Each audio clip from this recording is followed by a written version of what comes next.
आज की वीडियो में हम मापन मेज़रमेंट जो कि भाग 1 पार्ट 1 है, इसके जितने भी इम्पोर्टेंट पॉइंट हैं उसके बारे में जानेंगे। तो चलिए शुरू करते हैं आज का वीडियो।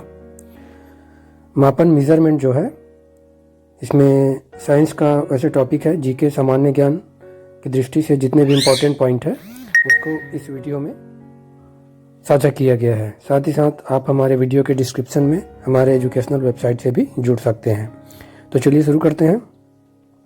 दैनिक जीवन में हम बहुत सारे चीज़ों का मापन करते हैं, जैसे चाय बनाते समय शक्कर की मात्रा, घरों के निर्माण के समय जब घर बनाते हैं उस समय, स्कूल जब जाते हैं उस समय, दुकान बाज़ार में, डॉक्टर द्वारा जब हम डॉक्टर के पास जाते हैं तो बुखार से पीड़ित व्यक्ति का तापमान मापने के लिए थर्मामीटर का उपयोग आदि। इन सभी के साथ साथ दैनिक जीवन में सभी जगह मापन की आवश्यकता होती है। तो ऐसा क्यों होता है? वास्तव में क्या होता है, सही जानकारी के लिए मापन की आवश्यकता होती है।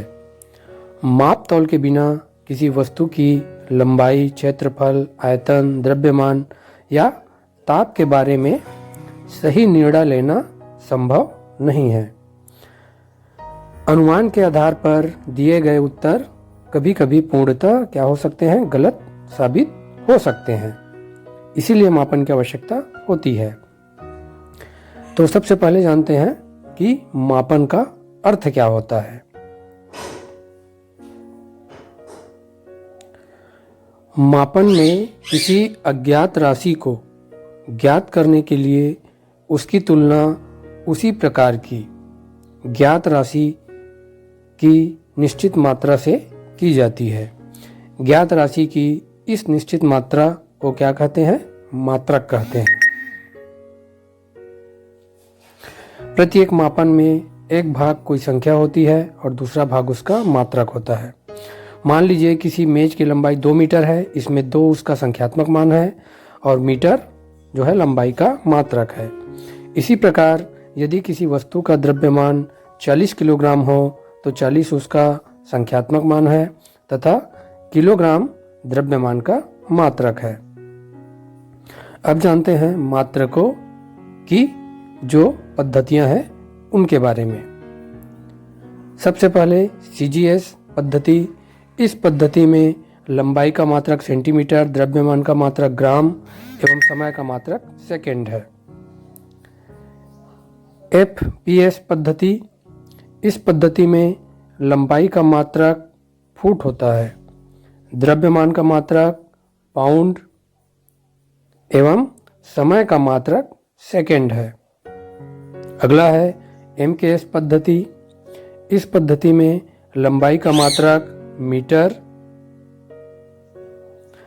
द्रव्यमान का मात्रक किलोग्राम एवं समय का मात्रक सेकंड होता है।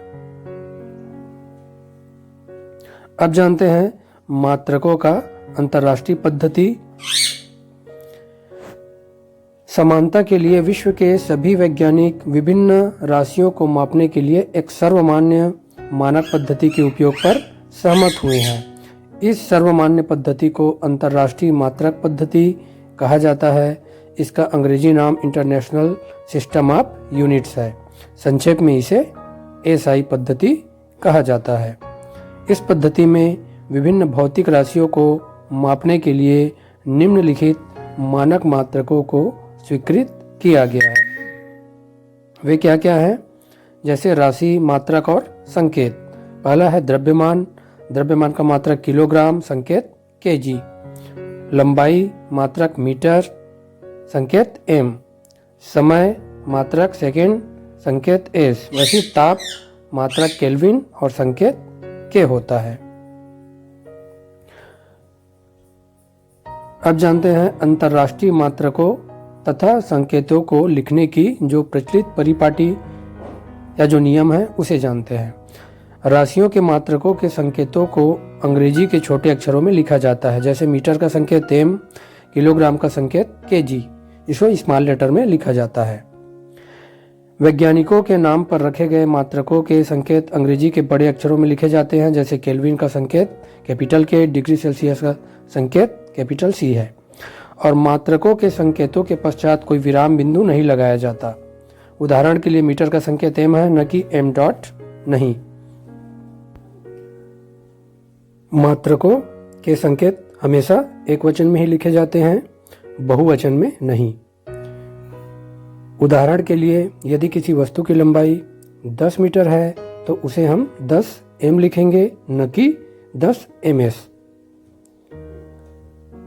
तो हमेशा मात्रकों के जो संकेत है हमेशा एक वचन में ही लिखे जाते हैं, इसे ध्यान रखना है। अगला है, अंग्रेजी भाषा में लिखते समय किसी भी मात्रक को सदैव छोटे अक्षरों में लिखा जाता है, अर्थात स्मॉल लेटर में लिखा जाता है, जैसे केल्विन, मीटर आदि। कोई वस्तु जितना स्थान घेरती है उसे उस वस्तु का आयतन कहते हैं। आयतन के ऐसा ही मात्रक घन मीटर है। द्रव के आयतन को लीटर में मापा जाता है। कम द्रव्यमान को यथार्थता से मापने के लिए भौतिक या रासायनिक तुला का उपयोग किया जाता है। छोटे समय अंतराल के मापन, जैसे कि प्रयोगशाला और खेलों में जो दौड़ होता है तेज, उन सभी में विराम घड़ी का उपयोग किया जाता है। तो आज के वीडियो में हमने जो हमारा चैप्टर था, टॉपिक था मापन, मेजरमेंट, इसके इम्पोर्टेंट पॉइंट्स के बारे में जाना। और मापन मेजरमेंट का आज का पहला भाग था। अगले भाग में और इम्पोर्टेंट पॉइंट जो इससे जुड़े हुए हैं उसके बारे में जानेंगे। आप सभी का बहुत बहुत धन्यवाद।